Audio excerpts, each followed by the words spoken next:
Hello, friends. Welcome to the Galaxy of Fiction. My name is Andrew. I'll be your host tonight, of course, with my, as always, co-host, Monster Nick, or Nick Adam. How you doing today, Nick? Doing great, Andrew. How are you? I am doing quite well. Well, Nick, today's subject matter was your idea, a movie that is somewhat beloved for you, a movie called Enemy Mine, starring Mr. Dennis Quaid, and you'll have a lot of things to say about the production, because I think the production story is about as interesting as the movie story. I mean, the movie story was in itself interesting, but when you talked about the production, that's also pretty exciting. So, what kind of fan are we aiming at tonight? If you like kind of 80s, not quite B-level sci-fi, like, you know, they swung for the fences, maybe didn't hit on everything they were aiming for, so it's not super high in production value, but what they did have was story. If that's kind of your bag, I think you're going to enjoy Enemy Mine. Hopefully our conversation convinces you to take a few minutes to spend with it. I'm just laughing because I'm in my basement and somebody is dragging furniture like over my head, like they're having a boxcar race. I'm like, what the heck is going on upstairs? The second we hit record, all of a sudden, grrr, grrr. Like, so sorry to get distracted there for a second. The movie Enemy Mine, starring Dennis Quaid. If you're an 80s movie fan, like, this thing is a touchstone. It's kind of a museum piece, right? I think for you'll see in it the kinds of things that you say, like, oh, this is very exemplary of its time. I promise you that is one of the things you'll get from it. So if you're a true film fan, let me absolutely recommend this movie to you.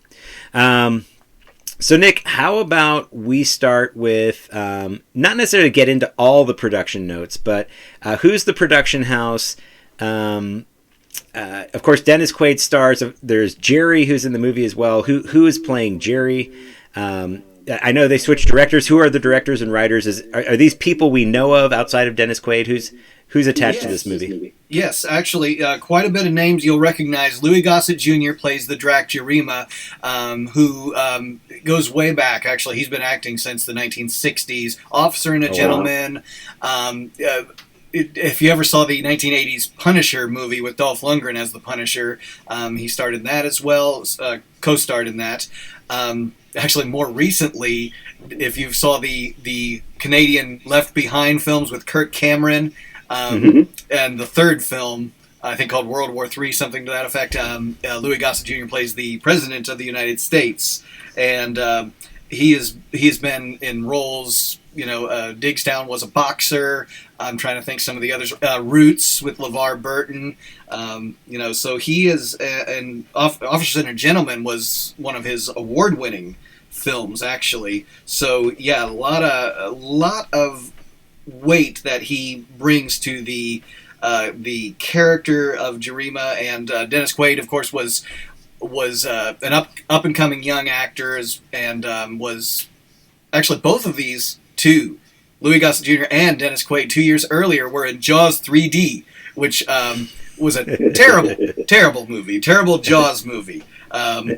So yeah. How dare you, sir? How dare you? Well, just I know this much when it comes to the fact that these two were in such a bad film together. Apparently, they must have got along pretty well, because they worked pretty well, actually, in Enemy Mine together, actually, behind the scenes. And I feel the chemistry between the two characters when they're dealing with each other really works well. And the fact that you have Dennis Quaid, who's playing this character who is supposed to be kind of I guess you could call the stereotypical human who has his predisposition about the alien race, the Drac, who they're against, they're at war with, and it seems as though his answers to questions and his interactions with Jarima are going to be kind of typical. But yeah, let's get back to the production you were talking about. Sorry. Wolfgang Peterson is the director of this. You'll know him from Das Boot, Neverending Story, Air Force One, the Brad Pitt with Troy, that more recently. So yeah, he is quite the seasoned director, and really big in the 80s. Some of the sets that were used in Enemy Mine were also used in Das Boot and Neverending Story. So there's he's a German director who likes to film in Munich, and I believe a lot of the special effects and planet that they're crash landed on scenes were filmed in Munich. So well, let's get into the story, because just to give our audience a sense of what it is we're talking about. We've given a sense of who's in it, who's making it. Set the world up for us. What is the world we're existing in that the writers and the director are creating? Sure. This takes place in the late 2090s. So not far from now. In a sense, a good 70 years from now, we will be colonizing planets, mining them for resources, and we'll have discovered an alien race that in this time. So space territory, resources, kind of like what you would expect when a nation would colonize, maybe another nation, and then there will be conflicts with that, and as to who has sanction over this land, or who has ownership of this, and so there's annexing and I guess and I'll say this, I thought that the movie did a really good job. There seems to be an allegory about racism in there, and about cultural hegemony, and I think it landed it without being too heavy-handed. One place where I thought, a little more time could have been spent was the world building. For me, was a little weak in that early on in the movie they talk about how the Drac claimed squatters' rights over the areas that the humans were beginning to colonize, and so squatters' rights means you're appealing to some sort of higher galactic government. And so if you're gonna call the galactic universe kind of the Wild West, might is right. I have more spaceships than you, therefore I get this plot of land. That's one premise. To say squatters' rights means that everybody is communicating with some sort of larger Congress or lawmaking body, and is living under its authority. And so that's a place where a couple times in the movie I'm like, is there a higher government in space? Because they just talk as though maybe there's one out there, but you almost have to assume it exists. And you can't ask too many questions about it. Is that unfair of me as an audience member to immediately latch into that? No, it isn't. I would say that there is something in the background there that is kind of left unknown, whether it's on purpose or not. Because at one point, Willis Davidge, Dennis Quaid's character, says we legally annexed this territory, if you will, and Jarima is like, you conquered this, you took it from us. So there's, which one is it? Is it done in a sort of like, we signed the treaty, we both agreed to this sort of way, or is it, like you said, the Wild Wild West, or kind of like the law of the sea, the squatters' rights or whatever? I would almost look at this kind of future as that Wild Wild West, or kind of the idea of salvage rights, that if you find a ship derelict, a ghost ship out there at sea, no one's on board, and you claim it, well, it's yours. All the resources and whatever else is on that ship are yours. So I do get the criticism as to why the world building and the background of this could have used maybe just a little bit more explaining. If there was a treaty and then at some point it was broken, I didn't quite get that. It would kind of make sense if there was, and that's why they're at war, maybe. Yeah, how far removed is this from the production of Star Wars? Because the movie starts out with some spaceship fighting, and the guys in the spaceships, they kind of look like they're sitting at desks in office chairs at spray-painted computer keyboards, right? Like, like it was pretty obvious how they were going about building those parts of the sets. Now I'll say this: there are sets in this movie that are gorgeous. There are times where there's set and production design that you're like, wow, this is great. Even the human space station looked really good, but when they were inside their spaceship, I was like, that looks like a rolling office chair. And I hate to compare it to the Millennium Falcon. I hate to compare it to Luke's X-Wing. But I think this is made after even Empire Strikes Back. Like there's kind of a template for good starship building. Is it that they just did the production in Munich? You know, Munich in the 70s, still recovering from World War II. You know, like I would understand if this is made in Germany, why those portions of the set maybe were not as invested in. Yeah, and I wonder if it was just an afterthought. It was like, oh, we really do need this, and it was like last minute, let's throw this together, because you're right, there is some sets that are really beautiful, and the ILM did the special effects, the visual effects, the space battles, the crashes, the miniature work. So there is the budget in this film. In fact, it was a $40 million film, which was quite a bit for 1985. And unfortunately, the film flopped, so they took quite the hit on that. It had a... Hey, give a quick 20 seconds on who ILM is. I mean, if somebody's watching this, they know who ILM is. But just in case, like, my mom picks it up, ILM is... Industrial Light and Magic, who began their work with George Lucas, the Star Wars films. He needed a production house to do the visual effects that made Star Wars outstanding, amazing, the space battles, the just sheer number of visual effects that were needed for that required an entire studio that was just dedicated to that. In films prior to this, you might have had a few special effects works, and you had some studios that were farming out this work, or you might have a visual effects director with a small crew, but not the vast number of people that needed to be there doing all the fine details, which ILM specialized in. George Lucas was quite, versatile with visual effects, so he knew how to direct them, and so ILM started working on some of the biggest productions that required a great deal of special effects. And they were so overworked that they couldn't even work on every film. So there were and now we have lots of visual effects studios that are out there doing these. ILM still, in my opinion, is one of the pinnacle, because they kind of began and ended it, the visual effects. I mean, about every Steven Spielberg film, you'll see ILM. Most of the big budget Disney, Marvel, they're going to use ILM because they are the best.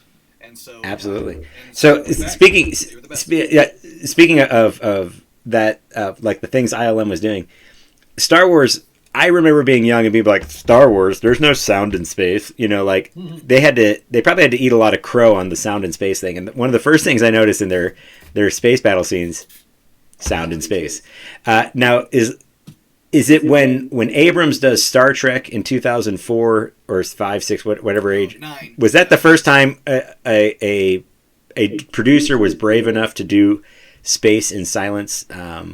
No, because it was one of the first things I noticed, and then I'm like, well, not everybody's J.J. Abrams. Yeah, and I don't know what year the film Gravity came out, but they did that as well. But that was probably later than '09, if I had to guess. But I actually remember an '80s film called Robot Jocks, where both the two mechs are battling. They begin on Earth, they fly into space. One fires something at the other, and the explosion happens without sound. And you might, as a viewer, say, that was kind of boring. It didn't kind of work, which is why most of your space battles will have the sound because, well, would you like it without it? Actually, the sound really makes it impactful. So, and actually, if you think about, do you recall Firefly? And loved Firefly. Firefly did that as well with the film Serenity. Some of it did that. I think some of the Serenity film may have used some of the sound effects. Of course, they can put the sound effects when you are shooting in the ship. So go ahead and go nuts with the sound while you're in the ship, because there will be sound.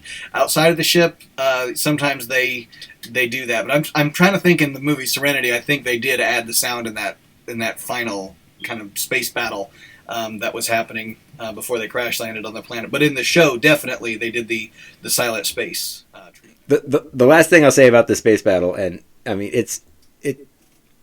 it's not the most important thing happening in this movie, it was a very small space or force that attacks a very small force of bad guys attacks a very big space station. Like it was tactically a bad idea to waste spaceships to do that. And I don't know why. I guess I listened like spaceship dramas a lot on Audible, and I was like, no, you don't send an inferior force to just waste guys on it, but of course, that space battle sets up the emotional tension of the movie, which is both one of the bad guys and Dennis Quaid stranded on an alien planet, apparently oxygenated enough that Dennis Quaid can breathe on it. So we were all very lucky for that.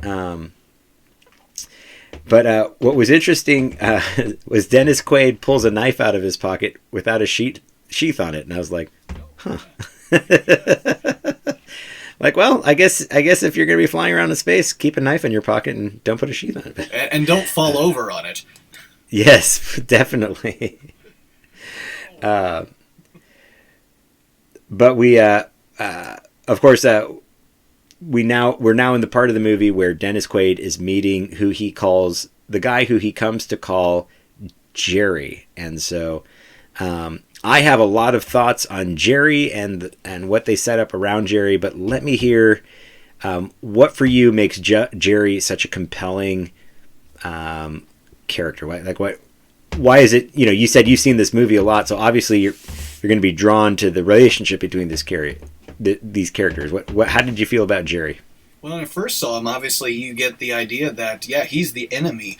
So he's the bad guy, and obviously he looks like a bad guy. He's, this lizard-like creature, and even the narration from Davidge kind of gets you to be pushed as a viewer to hate this character. So hate the enemy, dehumanize him, if you will. And, I thought that was interesting how that started, and he does look vicious. He comes off as very aggressive.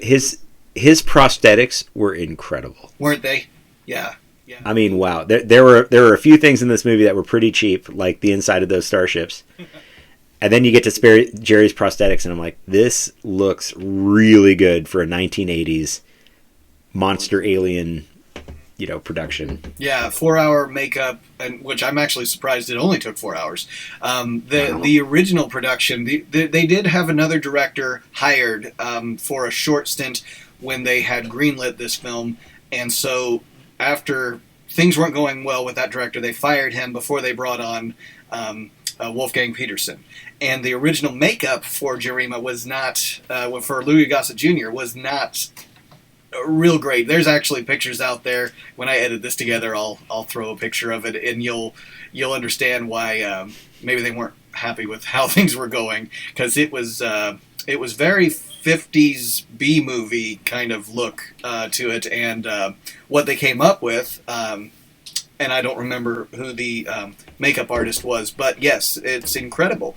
Allowing the actor to act through that makeup as well, and seeing, just the fact that it did not look like a prosthetic. It sure looked like it was organic, and I could buy that this is an alien life form. Everything from, even just the corners of his mouth to, the small little polyp-looking kind of deals, and the scales. One thing that's also interesting about the anatomy of Jerry, he's obviously got some really thick skin, because you saw what that ground creature, their version of the Sarlacc pit, and the tongue that comes out and really just shreds apart Davidge's leg, as it's pulling him down, and when it gets a hold of Jerry around his neck, and it doesn't do the same. It doesn't have the same effect.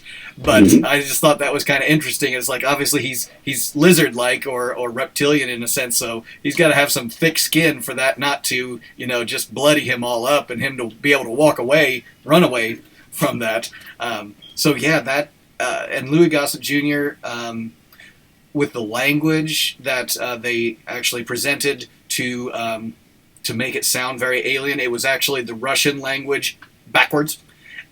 Added with some saliva gargles. That was Louis Gossett Jr.'s addition to it. Actually, that was something that he felt kind of added an unnatural feel to the language. And so, I had to watch with the captions on, because the accent he portrayed was too thick for me to wade through. Like, I don't know if growing up, you were able to kind of wade through what he was saying without captions, but I had to watch with captions. I guess I didn't think of it. He has so little dialogue when he's learning, the English language. But then when he finally gets to the point where he's really fluent in it, I guess I didn't have a problem with it. I don't remember watching it with captions, but I also watched it several times, so I may have started picking up things. His interactions with Davidge as he's learning, the fact that they begin as mortal enemies and develop a relationship, a friendship, and even a respect for one another's culture. And I think that breakdown as it goes along works really well. And the short story could only do so much for this film. There was a lot of stretching to make this about a 2-hour film. Yeah. I hadn't thought about that, because like one of my notes was the football scene is kind of superfluous, but for you tell me like, they had to throw some stuff into to stretch it out. I'm like, okay, well that explains. It's a very short story. I've not actually read it, so I'm not coming from a position of having read it and saying, well, the story was better in this way. I can't tell you that, but I just know it was written in one of Isaac Asimov's publications, back in, I believe, the 60s or 70s, and so the ending is not even the same thing. The idea of the mine and the miners has nothing to do with the short story. In fact, it had to do with the fact that the title was Enemy Mine, and the producers believed that people would be confused. Where's the mine? Well, it has nothing to do with that. It's my enemy, and it's just another way of reversing it and giving it a cool title. And so that's kind of the idea. It's my enemy. I have to live with my enemy on this world, and I'm stranded with him. It's very much the. Yeah, because the movie certainly takes on a little bit of a feel like Castaway with Tom Hanks in it. Just the two of them trying to make a go of it on this piece of rock. Surviving the things that are tough to survive and finding a way to thrive. And then, of course, if you want, would you like to add spoilers to this, or would you like me to? It's an old enough movie. I don't think, that it's going to be a big deal for spoilers. Well, then for Jerry to asexually procreate, let me ask you, since this is fresh for you, because you didn't maybe know that you didn't know that ahead of time, right? I mean, you didn't. No, I had no idea. I didn't tell you that before, lending you the DVD of this. So was that surprising, shocking? What were your kind of feelings about that? Well, I remember the 80s, and nobody was having conversations about gender. Right, so for Jerry to be an asexual creature who procreates asexually, I was like, oh, okay, well, that's a good device in the story to make it so that these two stranded people are suddenly stuck with a third person, and so first of all, I thought it added a great emotional climax in the middle of the movie when Jerry dies giving birth to. Is it Zemus? Zamis, yeah. Kind of like Zamis. Kind of like zombie. Zamis, yeah. But when he dies giving birth to Zamis, there's that emotional climax right there in the middle of the movie, and it kicks off a whole new movie, which worked. I thought it really worked, because I was kind of getting done with the two guys stuck on the planet together thing if they weren't getting closer to getting off of it, and so. A good storytelling choice in my mind. Was it controversial at the time? I don't believe there was anything about the controversy, to tell you the truth. I think it was, an interesting twist, kind of like I Am Your Father, Luke, I Am Your Father. No one knew that. And there were very few spoilers at that time. The trailers wouldn't give away as much as they are now. Goodness gracious, sure. We know half the movie from the internet. Yeah, from either the trailer or them hitting the late night shows and showing clips on late night, right? Right, but I think that was an interesting way of showing that this character is so far removed from humanity in that sort of way that he is not one sex but both of them in some sort of strange mixture, and he's even I guess you could almost say criticizing humans, is that you are alone within yourself. And and so maybe in a sense the way the Drax mind works is somehow that they have both of those identities somehow in there, but in some sort of harmonious sort of way, that they don't feel alone within themselves. And of course they've got a very spiritual connection as well, which also made for an interesting thing. You would think an alien race and all high tech and stuff would just be a bunch of alien atheists, if you will. There is no God or whatever. And this one actually had very much a tradition of his own religion, if you will. And I'm sure that their religion has something to do with the fact that they are in themselves not alone, and well, they can give live birth asexually, like you said. So until things go wrong, of course. Well, I won't take us down the religion rabbit hole. As a professional church worker, I could probably talk about that for an hour and a half. So as not to bore our audience, it was interesting to have theistic, a religiously vibrant culture within the aliens, and how does their, like you were saying, that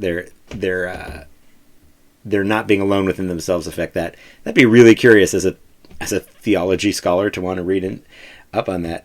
I just really laughed at the scene.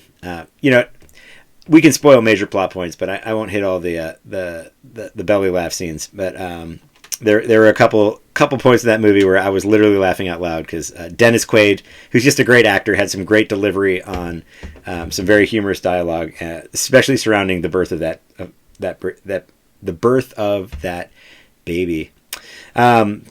It was at this point when the baby was born that I started making notes about how slow the pacing was, and I thought that was just a product of it being an 80s film.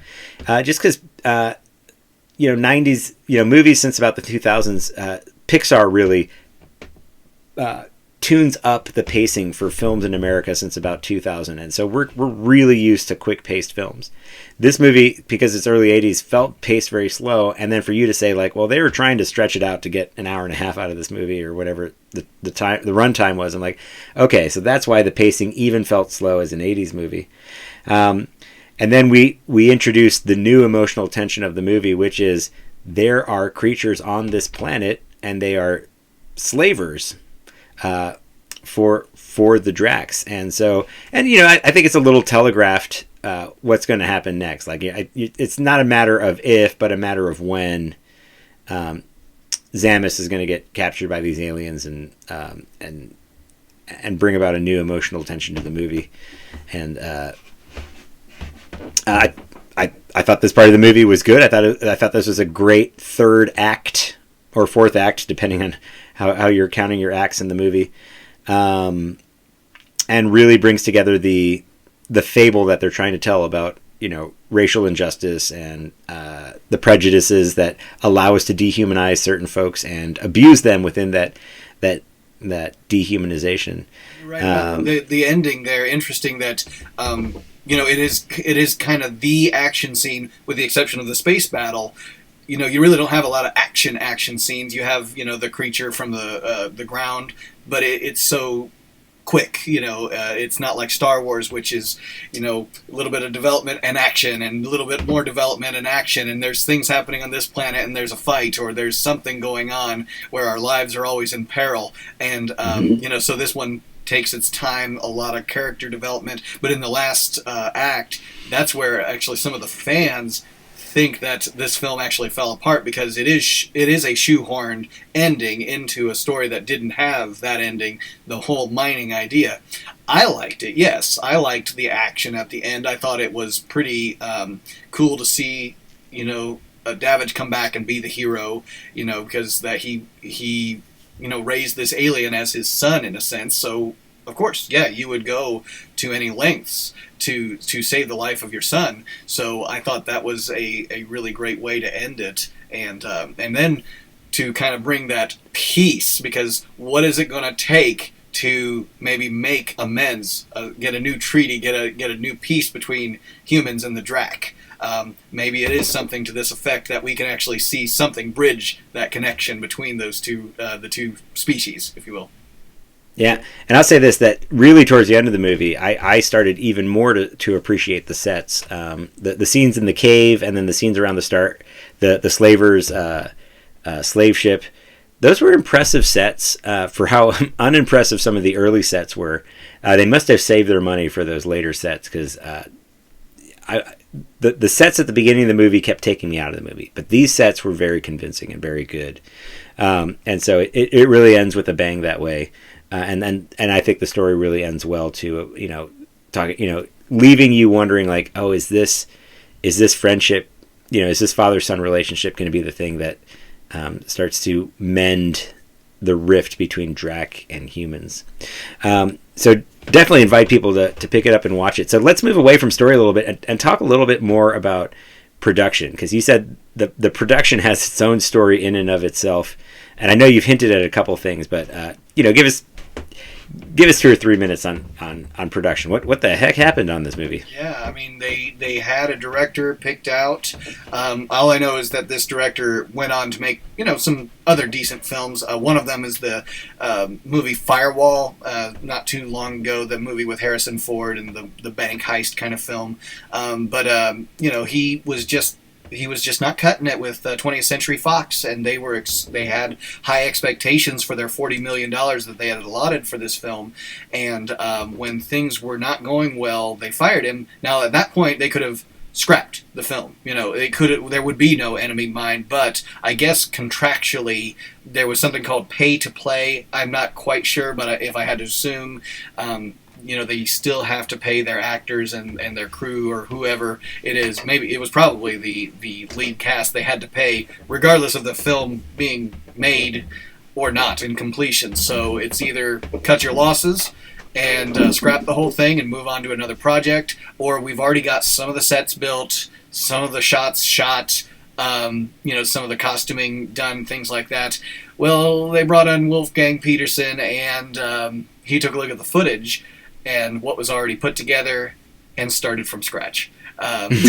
So pretty much there is not much left of that original film in this film, if any at all, except for the fact that it's Dennis Quaid and Louis Gossett Jr. and some of the other cast that's in this. So so they were already hired. Obviously, we're going to keep them. I don't think he had a problem with them because I think they had invested themselves in these characters. So Wolfgang Peterson came aboard, moved the production to Munich, and began filming the way he would like it to be filmed, and did go over budget quite a bit, because there's a lot of great visual effects. If you notice, there's a lost art in these 80s films that I love, matte paintings. Yep. That is something that you just don't see anymore, because if we have CGI and we can create these vast worlds with the green screen, why ever go back to somebody who actually would paint something like that and take the time, and we have to pay them for their time, when I've got a computer animator, or I've got a whole crew of computer animators that can do something. Which cost way more. Why do it so inexpensively with a matte paint when you could pay so much more for it?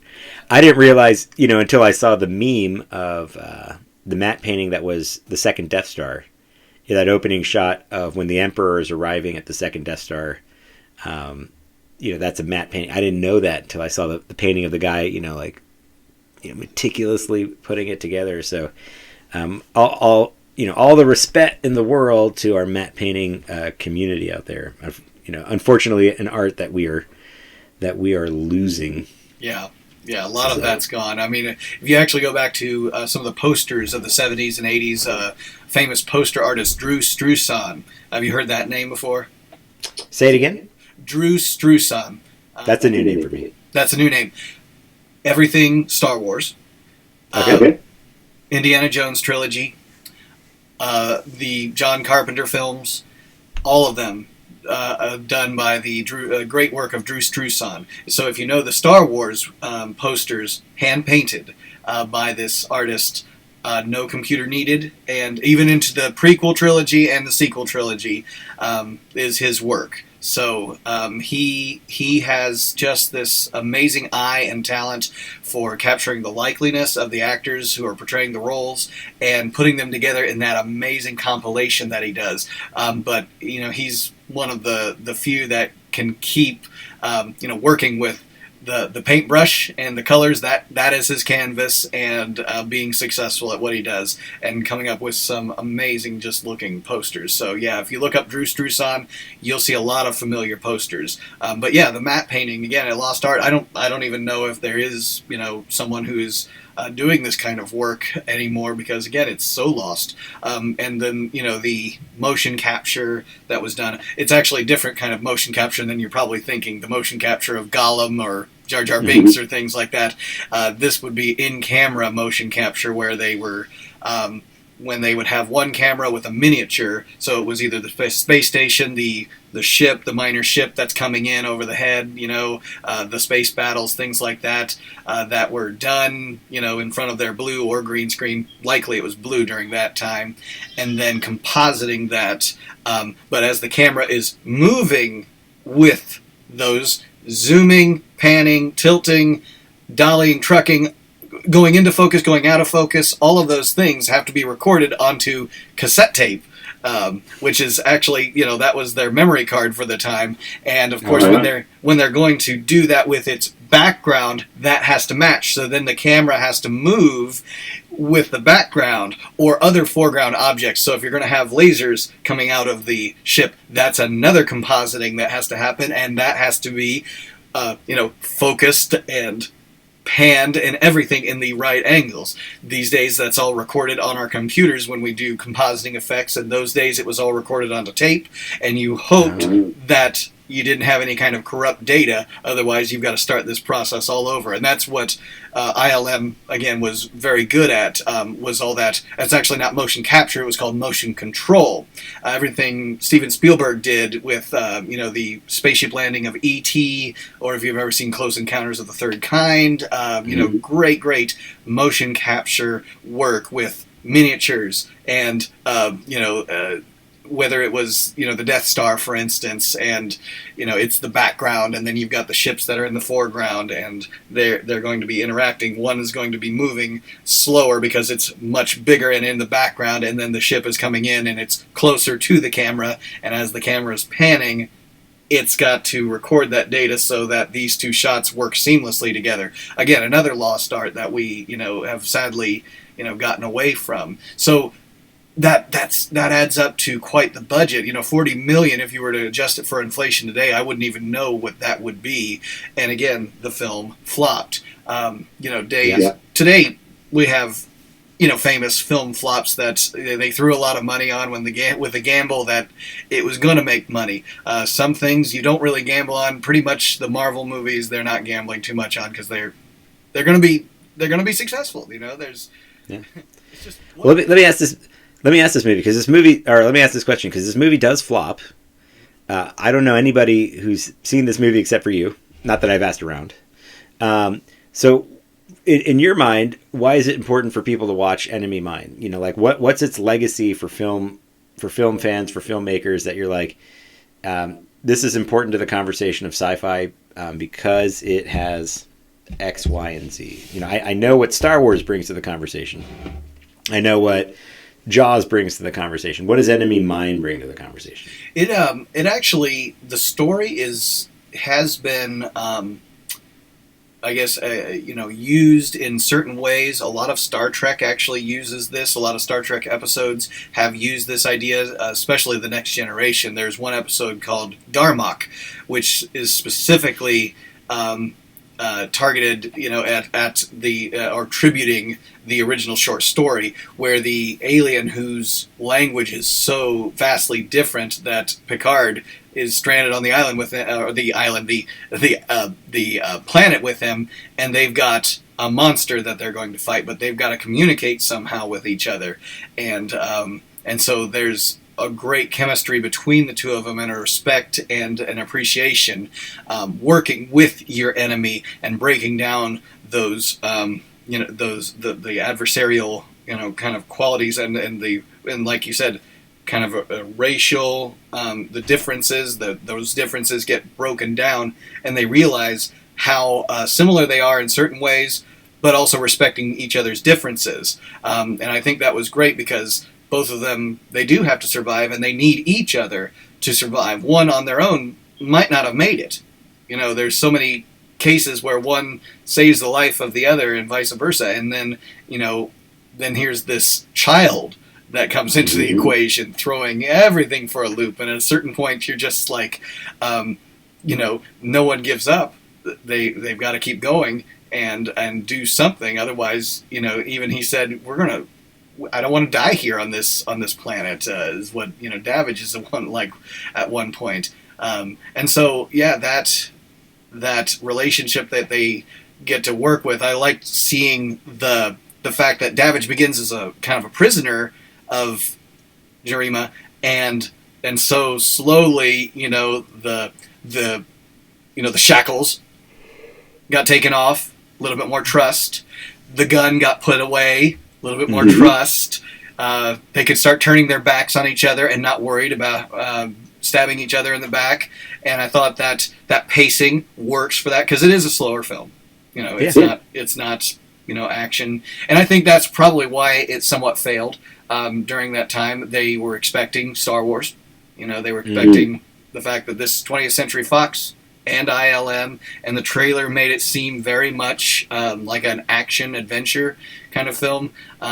So maybe there was a little bit of disappointment there with that, so the box office didn't respond well. And so, yeah, there was a lot of risk-taking that was happening, during this film, and I think it's got an interesting legacy to it. I think it's a great story, and it's got a heartwarming story too. And I think it's familial bonds. It's not about the space battle. It's not even about the fact that you're in space and all the sci-fi stuff is happening around you. It's about the relationships and humanity. I think it's a great film, but it's not flawless by any stretch. It's not flawless. Well, how about this for a closing exercise? Cast this movie for me in 2021. Who's playing who? That's interesting. I'll give you a couple seconds to pull some thoughts together, since I just pulled that question out of my tuchus here, and I'm trying to think, like, who would I want to produce this movie? Because I think you pick up the guy who did Castaway. Because Castaway is a movie that was meant to be slow, so you feel the isolation and boredom of Tom Hanks's character, but that's what made that movie compelling.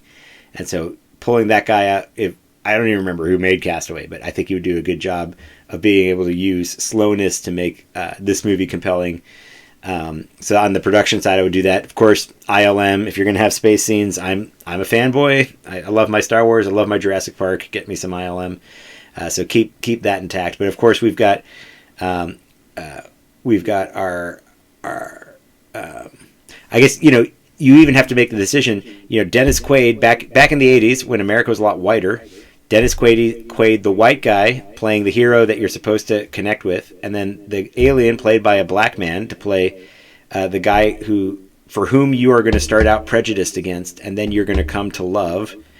So there's the racial allegory but in our day and age, do you cast the black guy as the starship captain, and do you do Will Smith as Davidge, and then who'd be a white guy that you could do the alien as that would Colin Farrell, or I'm just casting off the top of my head. So what about you? You got to cast this thing today.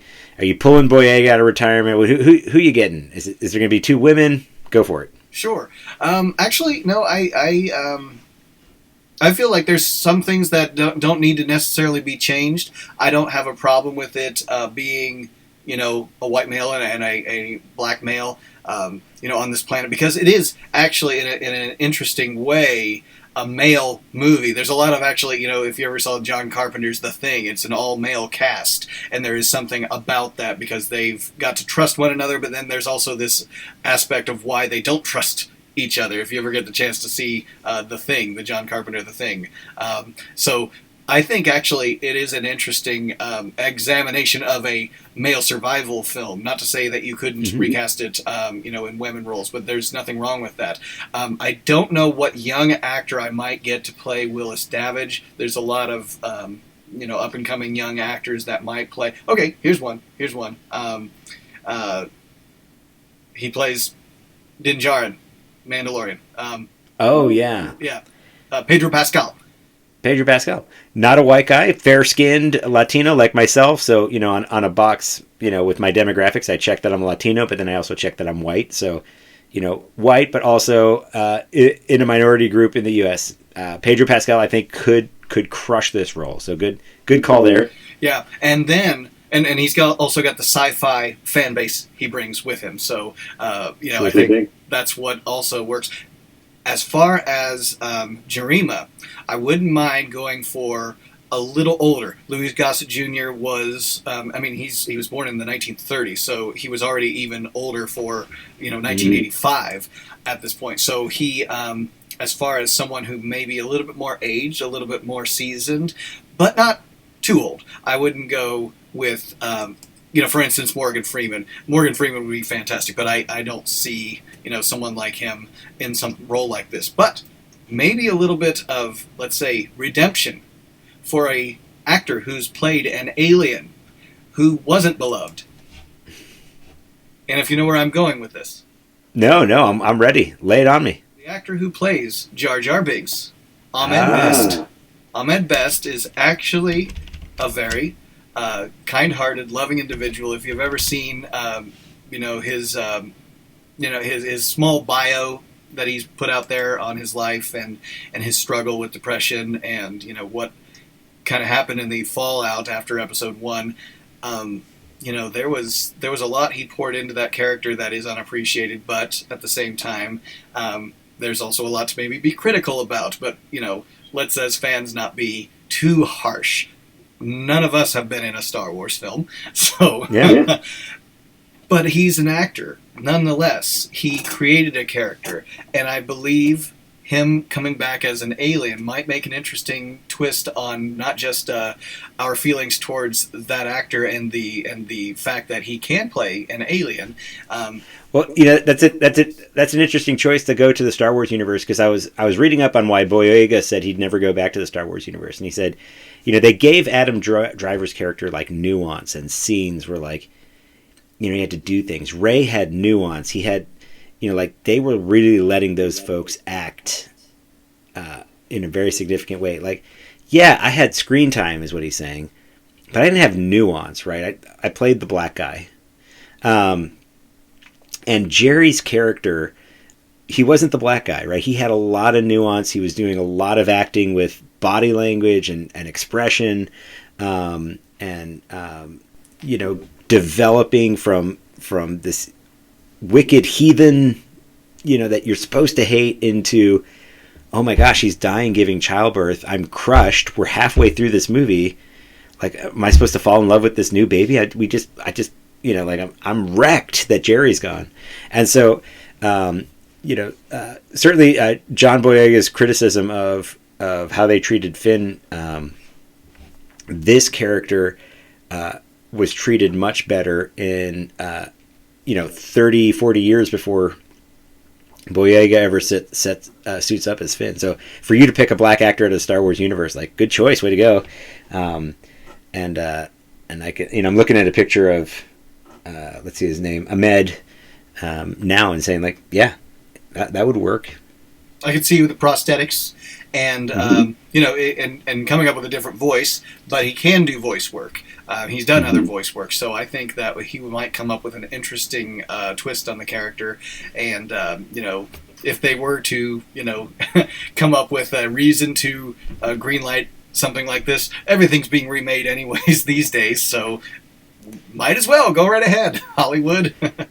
So would you do who would you bring in to do production? I mean, there's just not enough action to do a Michael Bay style film. It's not a big enough project that I think Abrams would be interested. So who's production design, something you've seen in the last 10 years where you're like, that guy gets it. he could do this movie justice. He could do it for $70 million and make, 600 million back, because this guy understands how to make a little bit of production money go a long way. Who do you think's got the skill? Well, a couple of different choices there. When it comes to taking a little bit of production and going a long way, I would actually say Gareth Edwards, the director of Rogue One and Godzilla 14. He's big with visual effects, maybe not so much with characters. But I will say, if I had just my pick, Peter Jackson. I think he could do a fantastic job with that.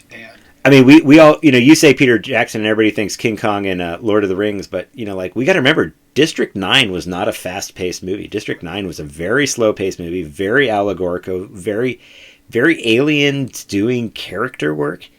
Until you said Peter Jackson, I forgot about District 9, but now I'm like, yeah, the guy who did District 9 could do this movie. Absolutely. And I believe he was the producer of District 9. It doesn't mean he was, I don't believe he was the director, but doesn't mean he didn't have his creative hand on the production of that. So yes, he is tied to the production of District 9, and he's which is ironic because District 9 also didn't do well. Right. So here we are celebrating probably the blight on his resume as the reason he could do this movie. Right. And I just love Peter Jackson's style in about everything he does. And even if you go back to one of his more obscure films, The Frighteners, that's one of Michael J. Fox's last roles before he kind of went, his health became too bad. And so if you go back before Lord of the Rings, check out The Frighteners. That's another great Peter Jackson classic. But yes, Peter Jackson's come a long way, and I love the Lord of the Rings, love the Hobbit series, and everything he's done. Yeah, I think if I had my pick, I would go with a style like that. But yeah, there's a lot that could go into a remake of this, and it could be a different title. It could be a complete different title and have the same story idea. It didn't have to be the same necessarily characters. You can do the Castaway in space with just about anything. Absolutely. Mm-hmm. Well, as we wrap up, somebody who's sitting on the fence thinking maybe I'll look at Enemy Mine, maybe I won't. What would you say to that person? How would you shepherd somebody to the finish line and say, here's why you want to watch this? I'd say, it's a good time capsule of the 80s sci-fi films, and to immerse yourself in some story, a really great, compelling, challenging story, because it does challenge you as a viewer. I don't think a lot of the films these days, and I sound like the old man, these films these days, back in my days we had story. I think there's not a lot of originality, let's say, and these films that actually bring out the emotion from you. And I think the indulgence of practical effects in these films go back to the time period of 1985, Gremlins, Ghostbusters, so some just amazing films that were made during that time, and I feel like leave some of the special effects aside for a while and just immerse yourself in a story. This has a great story. I think it conveys itself well. And if you're just kind of in a mood for something that is a little bit more obscure, that's why sometimes I like to pick these films and show them to someone else and be like, what'd you think? And sometimes I'm like, what do you mean you didn't like it? Come on, But that's okay. That's okay. It's if you're gonna be a punk rocker, if you're gonna be the indie fan, you got to watch indie film, right? And indie film doesn't have the budget to do production the way other movies do, but they do have story, and that's the way indie film tries to make its thumbprint. So, right. Like if you're watching obscure film is kind of part of creating that persona. So, anyway, good movie, good recommendation. Do you have any parting thoughts for the audience? I just say, give it a watch. Check out some of the things that kind of came out of the 80s and 70s, too. There's a lot of great classic sci-fi that I think, just it doesn't get the screen time. It doesn't get a big screen. Like, I go back to the movie 2001: A Space Odyssey, made in the late 1960s, and see how amazing that was. It was a film when I was a little kid. I was like, boring, slow. Where's the action? And now it's a film that I'm just like, I can't take my eyes off of it when it's on the screen because it's so visually amazing. The story is so compelling and all that. But that's part of the aging process, I guess. I appreciate those films a lot more, compared to when I was a kid. This one, I think, had the right amount of action, to keep me entertained as a kid, and the right amount of story to keep me engaged as well. And I thought, it was kind of a film that even as a kid scared me a little bit. It had a few scenes in there that were truly frightening. So I think, but it's not like a gore fest or anything like that. It's just got a few scenes that take you by surprise. And I think you'll be surprised by this film if you've never had the chance to see it. Check it out. Well, speaking of truly frightening, remember that Nick has another podcast called The Monster Report, and as Godzilla 2, is that what's coming up? Well, the Godzilla vs. Kong. All right, Godzilla vs. Kong. As soon as that comes out, I'm sure you're going to have a very long and detailed review of it, so check out The Monster Report. Some great content already on there, because that channel's a few years old, so plenty of content to catch up with. But when Godzilla v. Kong comes out, I'm sure you will have some thoughtful, nuanced things to say about it, and we're all looking forward to that.